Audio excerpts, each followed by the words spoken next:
The press releases use the word city. Not always directly, not always with that specific word, but the concept is there, embedded in the concept art of gleaming habitats on the lunar surface, in the Senate legislation demanding a permanent lunar base by 2030, in the rhetoric of a new space age in which humanity becomes a multi-world species, in the assumption that returning to the moon is a step on a path whose logical conclusion is human settlement of the solar system, beginning with Earth's nearest neighbor. The concept art is beautiful. The legislation is real. The rhetoric is sincere. And the assumption that the gap between a moon base and a moon city is primarily a question of investment and engineering. That given enough money and enough years, the trajectory points inevitably toward a human community living permanently on the lunar surface, is the assumption that deserves the most careful examination it has ever received. Because that assumption is wrong. Not because the moon is inhospitable. It is extraordinarily so, but that is a difficulty to be engineered around. Not because the investment is insufficient. The investment has been real and sustained. But because the specific gap between a research outpost and a self-sustaining city involves a series of biological, physical, logistical, and economic problems that are not in the process of being solved, that in some cases have not even been adequately formulated, and that no agency on Earth is currently funded or structured to address at the scale the problem requires. This is the story of that gap, what it contains, why it matters, and why the honest account of the current state of lunar settlement planning differs so dramatically from what most people, including most people who follow space policy, have been led to believe. Begin with where the programs actually stand in the spring of 2026. The NASA Artemis program, the most expensive human spaceflight initiative in American history, with program costs exceeding $93 billion as of 2024 estimates, and a single space launch system launch cost of approximately $4.1 billion per mission, is currently targeting the launch of Artemis II on April 1, 2026. This mission will carry 4 astronauts, Reed Wiseman, Victor Glover, Christina Koch, and Canadian astronaut Jeremy Hansen, on a circumlunar trajectory out to approximately 8,889 kilometers beyond the moon, around it, and back to Earth. No landing, no surface operations. A test of the Orion spacecraft and its life support systems during an 8 to 10-day mission that represents the first time humans have left low Earth orbit since Apollo 17 in December 1972. Artemis III, the mission that was originally scheduled to deliver the first human landing on the moon since Apollo 17, has been restructured. In February 2026, NASA confirmed that the Artemis III crew will not land on the moon. The mission has been redesigned as an Earth orbital demonstration, testing components and procedures for a future lunar landing rather than executing one. The first actual crewed lunar landing is now expected no earlier than 2028 at the earliest. Under the most optimistic scheduling assumptions. Some independent analysis puts the realistic date in the early 2030s. This is not a failure of ambition. It is the expected behavior of a program of this complexity, running into the expected friction between aspiration and engineering reality. The Orion spacecraft has a heat shield anomaly, lower permeability than specified, with more char loss than predicted during the skip re-entry profile of the Artemis I test mission in December 2022, that required redesign. The Space Launch System has experienced hydrogen fuel leaks that required extended analysis and repair. The SpaceX Starship Human Landing System, the vehicle that will actually descend to the lunar surface, requires orbital propellant transfer, the in-space transfer of liquid oxygen and liquid methane between tanker spacecraft to fully fuel the lander, a technology that has never been demonstrated at operational scale. Blue Origin's backup HLS vehicle, selected in October 2025, is even further from operational readiness. These delays are not catastrophic. They are the ordinary progress of a program building a capability that no human has possessed for 50 years. But they establish the baseline against which any discussion of a lunar city must be calibrated. If the first crewed lunar landing is in 2028 at the earliest, and if the Artemis Base Camp, the research outpost at the lunar South Pole with 4-person capacity and stays of several weeks, is planned to begin construction during Artemis V and be operational in the early 2030s, then the concept of a lunar city exists in a timeline that is not even sketched out on any official planning document from any space agency in the world. What is a lunar city, as opposed to a lunar base? The distinction is not merely one of scale. A lunar base is a research outpost, a facility designed for a small rotating crew of trained professionals to conduct scientific and engineering operations, supported by regular resupply from Earth, with every major consumable brought from Earth and every major problem solved by mission control on the ground. It is functionally similar to the McMurdo Station in Antarctica, the International Space Station, or the South Pole Station. A human presence in a hostile environment, sustained by extraordinary logistics, justified by scientific return. Capable of hosting perhaps dozens of people at maximum capacity. A lunar city is something categorically different. It is a community, a settlement in which people live not as professionals on temporary assignment, but as residents. It is an environment in which children can exist, which immediately introduces the most underexplored and most critical biological constraint in all of lunar settlement planning. It is an economy, a place where goods and services are produced and consumed without every transaction being underwritten by a government on Earth. It requires not just life support but the full infrastructure of civilization, healthcare, capable of handling every medical emergency, social institutions for governance and conflict resolution, education, culture, the ordinary texture of human community. The distance between a 4-person research station housing rotating crews of scientist-astronauts in a city is, in engineering and biological terms, not a difference of degree, it is a difference of kind, and every problem in that difference that has been studied carefully reveals a barrier that no current technology or foreseeable technology addresses. Begin with radiation, because it is the problem that receives the most attention and the problem whose full severity is most consistently understated. The Moon has no global magnetic field. It has no atmosphere. The protection that Earth's magnetic field and atmosphere provide against galactic cosmic rays and solar energetic particles, the high-energy radiation from outside the solar system and from solar flares, is absent on the lunar surface. Zhang et al.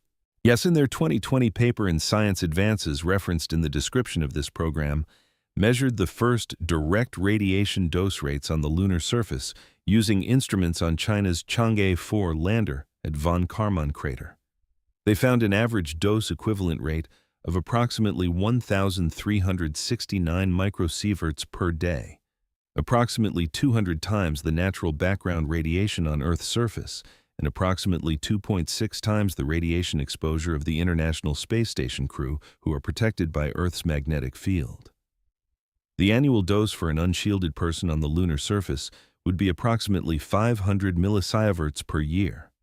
NASA's career limit for radiation exposure is 600 millisieverts, a limit designed to keep the lifetime risk of radiation-induced cancer below 3%.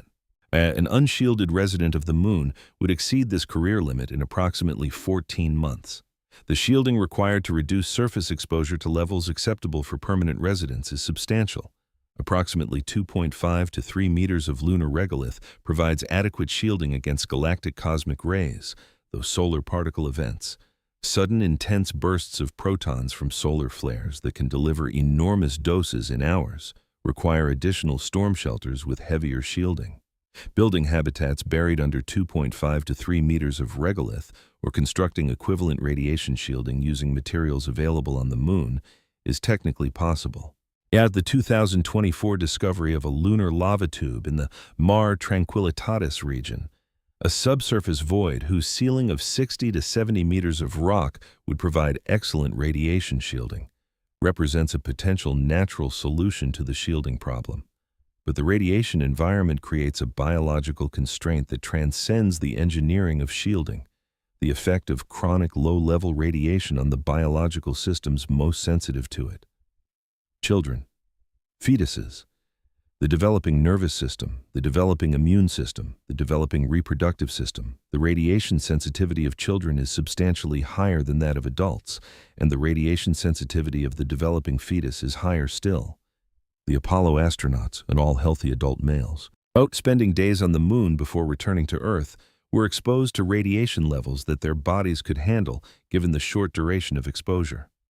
A child growing up on the moon, spending years in the radiation environment, would face a cumulative exposure whose long-term health consequences are not known.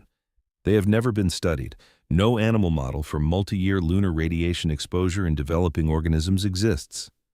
The biological safety profile of permanent human residence on the moon, specifically of childhood development on the moon, is unknown. This is not a detail.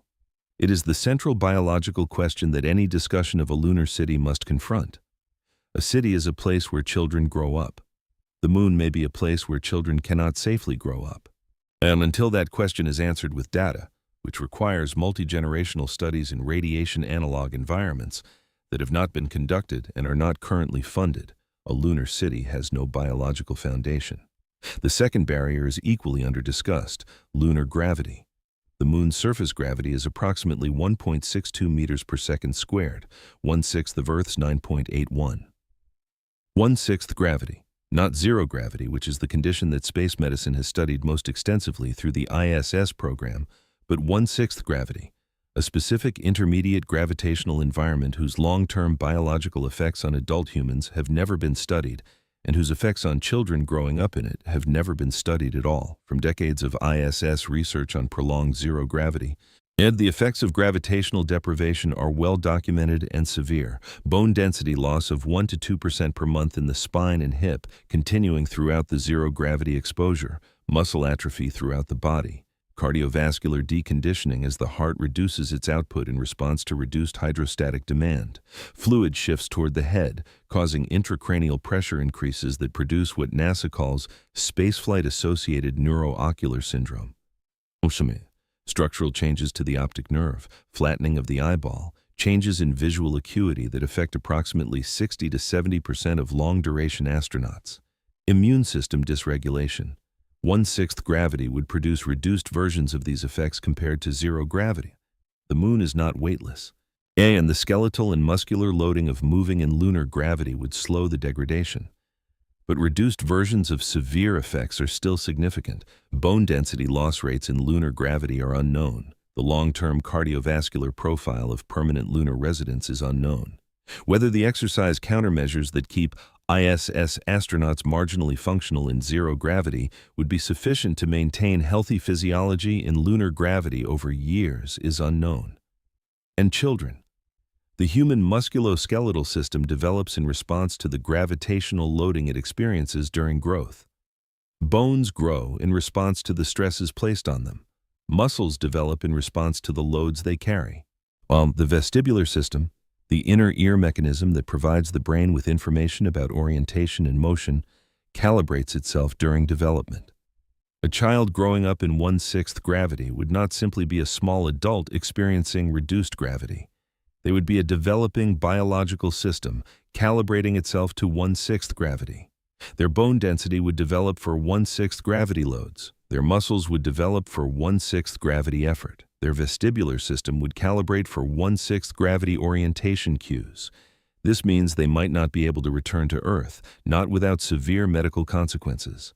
A person who has grown up in 1/6 gravity, whose skeleton has developed for 1/6 gravity loads, that would face crushing gravitational forces on Earth. Their bones and cardiovascular systems simply not built for the loads Earth imposes. The children of a lunar city might be permanently confined to the moon, or to similarly low-gravity environments. They might be a population that Earth has created and can never take back. Whether this is a human tragedy or simply a feature of a new way of being human is a philosophical and ethical question that nobody has formally engaged with in the context of lunar settlement planning. It is a question that must be answered before the first child is born on the moon, and it is not being asked. The third barrier is energy. And here the numbers are as stark as the biological ones. The lunar South Pole, the location of the planned Artemis base camp, is chosen because permanently shadowed craters there contain water ice, and because nearby ridges receive near-continuous solar illumination, receives solar energy at approximately 1,361 watts per square meter during illumination periods. A lunar day lasts approximately 29.5 Earth days. The near-permanently illuminated ridges near the South Pole receive near-continuous sunlight, making them the best locations on the moon for solar power generation. A four-person Artemis base camp would require approximately 40 kilowatts of continuous power for life support, lighting, communications, thermal control, and scientific instruments. Roughly the power consumption of a large American house. The foundation surface habitat's power requirements are designed to be met by nuclear fission surface power, NASA's Fission Surface Power Project, which aims to demonstrate a 10-kilowatt fission reactor on the lunar surface in the late 2020s before scaling to 40 kilowatts for the base camp. Solar power, supplemented by nuclear power, is the baseline energy architecture. Scale this to a city. A self-sustaining community of even 1,000 people, a small town by any terrestrial measure, requires power in the range of 1 to 10 megawatts for basic functions: life support, food production, water recycling, manufacturing, communications, transportation. This is 25 to 250 times the power of the planned Artemis base camp. Nuclear fission power at this scale requires reactors that have not been designed for lunar deployment, with heat rejection systems that present unique challenges in the lunar vacuum, where the only mechanism for rejecting waste heat is radiation rather than convection or conduction, requiring large radiator surfaces that must be deployed and maintained on the surface. Food production requires even more energy. Growing food in the lunar environment, in hydroponic or aeroponic systems inside pressurized habitats, using artificial lighting to supplement or replace the irregular and geographically limited sunlight, consumes approximately 40 to 100 watts of electrical power per kilogram of crop produced per year, depending on the crop and the growing system. A community of 1,000 people requires approximately 800,000 calories per day, corresponding to roughly 600 kilograms of food daily. Producing this entirely on the moon, messed with no imports from Earth, requires approximately 25 to 60 kilowatts of power for food production alone, comparable to the total power budget of the four-person base camp for a community of 1,000. A self-sustaining city cannot import its food from Earth indefinitely. The cost of launch to the lunar surface is currently approximately $1 million to $3 million per kilogram using Starship and comparable next-generation launch vehicles, down dramatically from the $1 million per kilogram of the Space Shuttle era, but still representing a cost that makes any resupply of consumables economically unsustainable at city scales. A city that requires even 100 kilograms of food imports per day, a trivially small fraction of the dietary needs of even a small community, would spend $100 million per day on food imports at current launch costs. And no economic model supports this. No amount of scientific or strategic return from the moon justifies this cost structure. A city requires local food production. Local food production requires local energy. Local energy at city scale requires nuclear infrastructure that does not currently exist. And the infrastructure for building that infrastructure, the supply chains, the manufacturing capabilities, the trained personnel, the regulatory frameworks, represents a multi-decade, multi-trillion-dollar investment that no current program or plan is structured to deliver. The fourth barrier is the economic one, perhaps the most overlooked because it is the least dramatic and the most fundamental. What does a lunar city produce? What economic value does it generate that could justify the extraordinary cost of building and maintaining it? The questions are not rhetorical. They are the foundational questions of any settlement economy, and they require honest answers. The resources most frequently cited as economically significant on the moon are water ice, helium-3, and rare earth elements. Water ice at the lunar poles, if extractable at scale, could be converted to liquid hydrogen and liquid oxygen for rocket propellant, potentially enabling the moon to serve as a refueling depot for missions to Mars and beyond, reducing the propellant that must be launched from Earth's deep gravity well. Helium-3, an isotope of helium present in lunar regolith as a result of the solar wind, is a potential fuel for advanced fusion reactors, if such reactors are ever developed. Rare earth elements in lunar regolith could in principle be mined and returned to Earth. Now, each of these economic cases has serious problems. Water ice extraction at scale requires energy, equipment, and infrastructure on the moon that does not exist and would take decades to develop. The quantity and accessibility of water ice in permanently shadowed craters, while confirmed by L-cross impact data and lunar orbiter observations, is uncertain enough that no business case for water ice mining has yet cleared the investment threshold for private capital. Helium-3 requires fusion reactors that do not yet exist and whose development timeline is perpetually 20 to 30 years away. Rare earth mining on the moon faces the competition of substantially cheaper terrestrial and asteroid mining, with the additional cost burden of extracting from the moon's gravity well. The economic case for a lunar city rests on assumptions about resource value, fusion technology, and launch cost reduction that would need to all resolve favorably simultaneously for the economics to work. None of them has resolved, none of them is near resolution, and no private investor has committed capital to lunar economic development at the scale required to drive a settlement economy. China's International Lunar Research Station program, in collaboration with Russia and several other nations, aims to have a permanent robotic presence at the lunar South Pole by 2035 and a crewed base in the late 2030s. This is a genuine and well-funded program. China's space budget has grown substantially in recent years. Its Chang'e program has successfully accomplished orbiting, landing, roving, and sample return missions. Chang'e 7 and Chang'e 8, planned for 2026 and 2028, will specifically investigate water ice availability and test in situ resource utilization technologies. China's lunar ambitions are serious, technically competent, and advancing on a realistic schedule. But China's planned permanent base is a research outpost, not a city. The distinction between a permanent base and a city is as large in the Chinese program as it is in the American one. The research outpost that both programs are working toward is the closest either will come to what the press releases call a city. The gap between that outpost and a city is not an engineering challenge either program has begun to address. None of this should be read as pessimism about the future of human activity on the moon. NASA will return humans to the lunar surface. The hardware is real. Yes, the crew is trained, the political will is present, and the strategic stakes of the space race with China are high enough to sustain the investment through the inevitable delays. A permanent research outpost at the lunar South Pole will eventually exist, and when it exists, it will be one of the most remarkable achievements in the history of human exploration. Humans will work on the moon, study the moon, use the moon's resources in limited ways, and develop technologies on the moon that advance the capabilities of human spaceflight. But a city, a self-sustaining human community in which people are born, grow up, form families, build institutions, and live full human lives without depending on Earth for the essentials of existence, is a different thing. It requires answers to biological questions that have not been asked. And it requires engineering solutions to energy and food production at scales that have not been demonstrated. It requires an economic model that does not currently exist.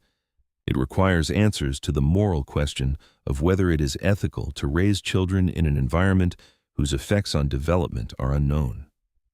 These are not small gaps to be closed by the next generation of technology. They are the defining challenges of the next century of human expansion beyond Earth. And the conversation about them, the honest, specific, technically grounded conversation about what a lunar city would actually require, has barely begun. The concept art is beautiful. The rockets are real. The city is not. Not yet. Not soon. Not without work that has not yet started, on questions that have not yet been fully asked. And that is the honest state of where humanity stands in its relationship to the moon in the spring of 2026. The gap between vision and reality is not a cause for despair. It is a map of what needs to be done. And doing it will be the greatest engineering and biological and political challenge our species has ever attempted. The moon is waiting. It has been waiting for 4.5 billion years. It can wait a little longer. Let me go deeper into each of these barriers, because the overview understates the specific technical and biological details that make each one genuinely unsolved rather than merely challenging. The radiation barrier needs to be quantified more precisely, because the numbers tell a story that the general discussion obscures. The 1,369 microsieverts per day, measured by Chang'e 4, is a baseline measurement during a relatively quiet period of solar activity. Solar particle events, the sudden bursts of high-energy protons associated with solar flares and coronal mass ejections, can deliver doses orders of magnitude higher in hours. The Apollo 16 mission in April 1972 occurred just 1 month before a major solar particle event that would have been catastrophic for the astronauts had they been on the lunar surface at the time. The event delivered a dose at the lunar surface equivalent to approximately 400 millisieverts over a few hours, 2/3 of NASA's entire career radiation limit, delivered in a single event. Apollo astronauts missed it by weeks. As a permanent lunar settlement would face solar particle events of this magnitude at irregular intervals. The average rate of major events is approximately 1 to 2 per year during solar maximum, which occurs on the approximately 11-year solar cycle. A permanent resident of the Moon would face, on average, one potentially career-limit-consuming radiation event per year, in addition to the baseline daily dose from galactic cosmic rays. The storm shelter solution, a heavily shielded room within the habitat where residents can ride out solar particle events, is the standard response to this problem. The massive shielding required for a storm shelter capable of providing adequate protection during a major event for a community of even 100 people is substantial. The 2024 lunar lava tube discovery represents the most elegant natural solution. A subsurface cave with 60 to 70 meters of rock overhead would reduce the effective radiation dose to levels comparable to Earth's surface, eliminating both the galactic cosmic ray baseline and the solar particle event risk simultaneously. Building a settlement inside a lunar lava tube, if the tube is structurally stable and geometrically appropriate, would address the radiation barrier more completely than any surface engineering solution.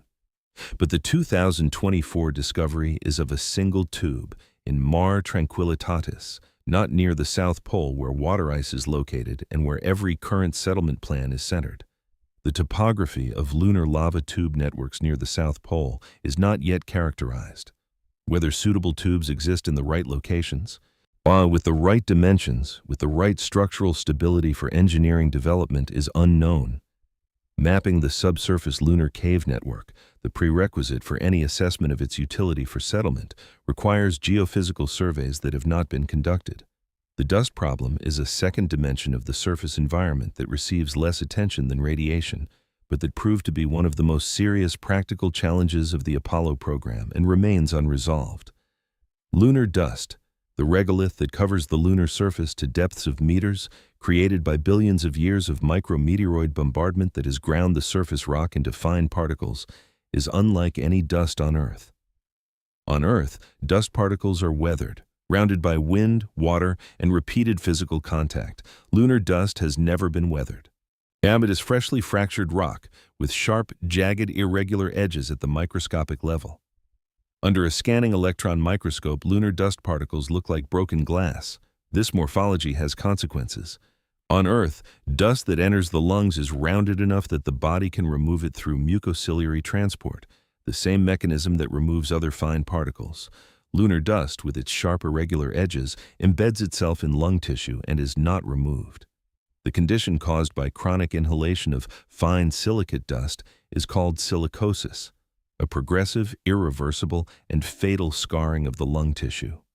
Lunar dust, being approximately 45% silicon dioxide, is chemically similar to the silicates that cause silicosis in terrestrial miners.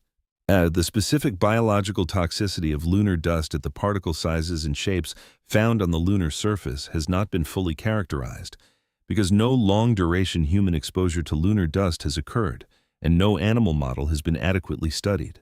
The Apollo astronauts, who spent days on the Moon and inevitably tracked dust into their spacecraft, reported that the dust was pervasive and extremely difficult to contain. Harrison Schmitt, the geologist on Apollo 17, reported hay fever-like symptoms from dust exposure during the mission. The dust-covered equipment degraded seals, abraded surfaces, and created persistent problems for every mission it was present in. A permanent settlement would face this problem continuously. Yes, with every EVA, every excursion outside the pressurized habitat, bringing lunar dust into contact with equipment, airlock systems, life support, and the inevitable contamination of the habitat interior. No adequate solution for lunar dust management in a long-term settlement exists. Electrostatic repulsion systems, using the electrostatic properties of the dust to repel it from surfaces, have been studied and partially demonstrated in laboratory conditions. They do not work reliably in the complex electrical environment of the actual lunar surface, where the electrostatic charge of the dust varies with solar illumination and with the charging of the surface by the solar wind. Mechanical systems for cleaning and maintaining airlocks and equipment degrade over time and require maintenance and replacement. But the dust problem in a permanent settlement would be a constant, high-priority engineering challenge consuming resources and creating health risks in perpetuity. The psychological dimension of lunar settlement receives less technical attention than the physical barriers, but the human factors research that exists, based on long-duration ISS missions, Antarctic winter-over expeditions, and submarine deployments, suggests that the psychological challenges of permanent residence on the Moon would be severe in ways that have not been systematically addressed. The ISS research program, which has accumulated the most data on long-duration human isolation in an extreme environment, consistently finds that the most difficult challenges are not the technical ones, but the human ones. The third quarter phenomenon, the documented drop in morale. Its motivation and psychological well-being that occurs approximately halfway through a long-duration mission, when the end is not yet in sight, has been observed in ISS missions of 6 months to a year. The interpersonal conflict that develops in small crews under confinement produces tensions that, in a research station where the crew knows they will return to Earth, can be managed. In a permanent settlement where there is no return to Earth, the psychological dynamics of a small isolated community are qualitatively different. Antarctic winter-over research from stations like the Concordia station, where 12 to 15 researchers spend 9 months in complete isolation, documents cognitive impairment, mood disturbance, interpersonal conflict, and the specific syndrome called overwintering syndrome, a cluster of behavioral and cognitive changes that appears consistently in isolated groups facing long confinement. The researchers at Concordia know they will return to civilization in spring. Permanent lunar residents have no equivalent certainty. The psychological research on permanent settlement, on communities of people who live their entire lives in an isolated, confined, artificially maintained environment with no possibility of visiting the outside world, does not exist, because no such community has ever existed. The closest analog is perhaps the multi-generational communities that existed on Pacific Islands or in isolated Arctic settlements. But those communities had the outside environment, the ocean, the ice, the sky, as a psychological resource. But permanent lunar settlers confined to pressurized habitats would not have this. The governance problem is the final barrier I want to examine, because it is the one that has received the least technical attention, and that may prove the most practically difficult. A city requires governance. A self-sustaining community of hundreds or thousands of people requires laws, enforcement mechanisms, decision-making processes, property rights, and the resolution of conflicts. The existing legal framework for lunar activities, the Outer Space Treaty of 1967, which establishes that no nation can claim sovereignty over the Moon, and the Artemis Accords, which provide some framework for safe zone protection and resource utilization rights, was designed for the era of national space programs conducting short-duration missions. While not for permanent civilian settlements, the question of what legal system applies to a lunar city has no clear answer. The residents of a lunar city would not be on Earth. They would not be clearly subject to the laws of any Earth nation, unless they were all citizens of the same nation, and that nation asserted jurisdiction. If they were citizens of multiple nations, as any large settlement inevitably would be, given the international nature of space programs, the jurisdictional complexity becomes enormous. What happens when a crime is committed? What court has jurisdiction? What enforcement mechanism exists? Who decides disputes over property, over resource rights, over the allocation of power and food in an emergency? These questions are not unique to lunar settlement. They arise for any frontier community. But the scale of the isolation, the impossibility of appeals to an external authority that can arrive in less than several days at best, and realistically the impossibility of any meaningful intervention from Earth in most emergency scenarios, means that a lunar city must be a self-governing entity in a way that no terrestrial city must be. It must have the full institutional apparatus of governance embedded in the settlement from the beginning, before the population is large enough to have developed organic governance, with rules that were made on Earth by people who have never lived on the Moon, applying to a community whose needs and interests may differ substantially from what those rules anticipated. The Outer Space Treaty prohibits national sovereignty over the Moon. It does not prohibit private settlement or private governance. Thus, the legal status of a private lunar city, its relationship to the nations whose citizens it houses, its authority to make and enforce its own laws, its ability to exclude certain people or to manage immigration and departure is entirely uncharted. This is not an abstract philosophical problem. It is a practical governance design problem that must be solved before the first permanent settlement is established, because retrofitting governance onto an existing community is far harder than designing it before the community exists. And no organization, no space agency, no private company, no international body is currently working on this problem in the specific form it takes for a lunar city. The Artemis Base Camp is not a city. It is a research station. Its governance is simple. It is managed by NASA and its international partners. It is staffed by professionals who are employed by space agencies, operating under mission rules established before launch, with every significant decision subject to review by Mission Control on Earth. This governance model works for a research station. It does not scale to a city. All of these barriers, radiation, low gravity, dust, energy, food production, economics, psychology, governance, are real. None of them is individually insurmountable in principle. Each of them is the subject of ongoing research. Several of them have partial solutions that might, with sufficient investment and sufficient time, become adequate solutions. But the combination of all of them, in the specific form they take on the Moon, with the specific gaps in knowledge and technology and institutional framework that exist in 2026, what represents a problem space that is larger and harder than any single engineering challenge humanity has ever successfully addressed. It is harder than going to the Moon. It is harder than building the ISS. It is harder in specific ways than terraforming Mars, because at least Mars has a 24.6-hour day, gravity at 38% of Earth's that is substantially more compatible with human physiology than the Moon's 1/6, and a day-night cycle that allows conventional agriculture in some conceptual forms. The Moon is not the stepping stone to a human future beyond Earth. The Moon is a laboratory, the closest, most accessible laboratory in the solar system for developing the technologies, the biology, the governance frameworks, and the engineering solutions that might eventually enable cities elsewhere. Yes, the research station that Artemis and the International Lunar Research Station are building toward is an essential part of that laboratory.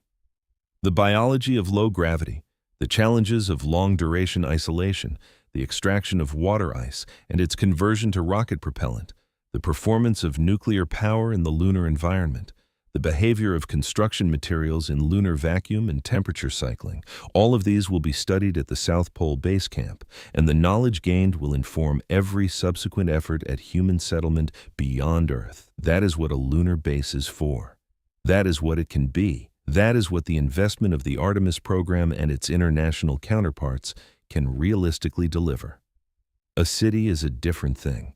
And the honest answer to whether NASA will ever build one, not whether it can be imagined, not whether it is theoretically possible, but whether the path from here to there has been mapped in enough detail to say when and how, is not yet. Not because the dream is wrong, but because the work required to make the dream real has not yet been done. The city is in the future. The work is in the present, and the distance between them is larger than the press releases suggest.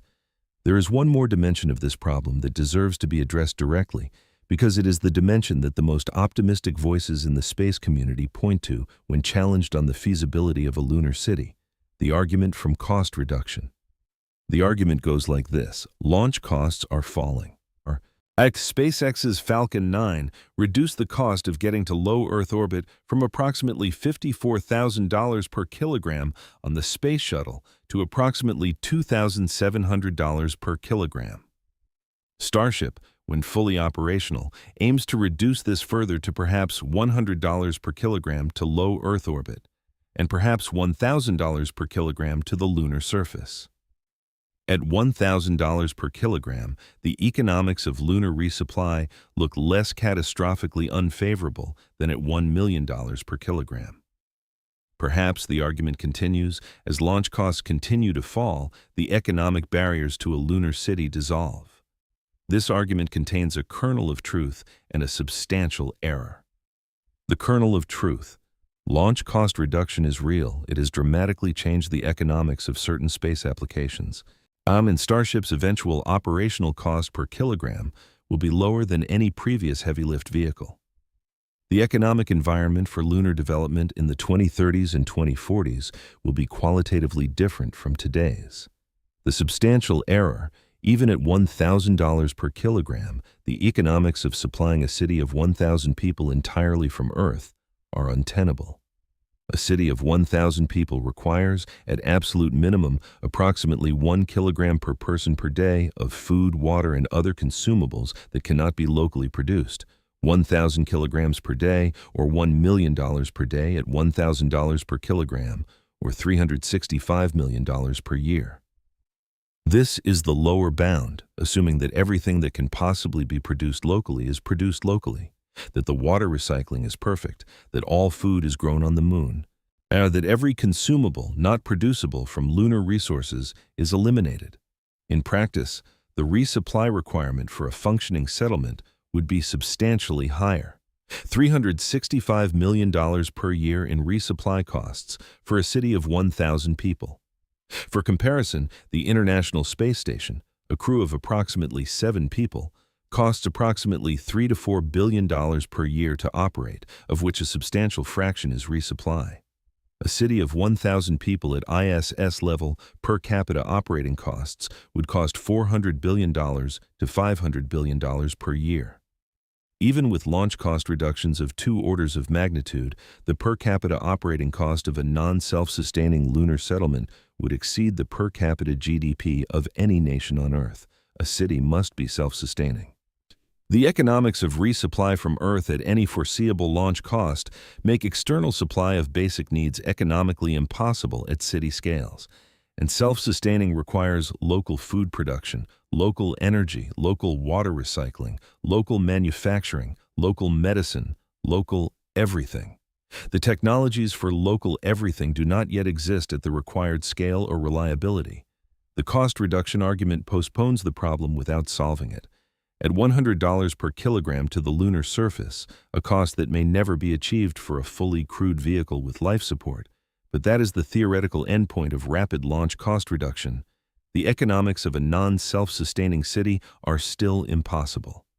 And the path to self-sustainability runs not through launch cost reduction, but through the development of in situ resource utilization at scale, closed ecological life support systems that function reliably for years without resupply, and manufacturing capabilities on the lunar surface that can produce the full range of goods a city requires.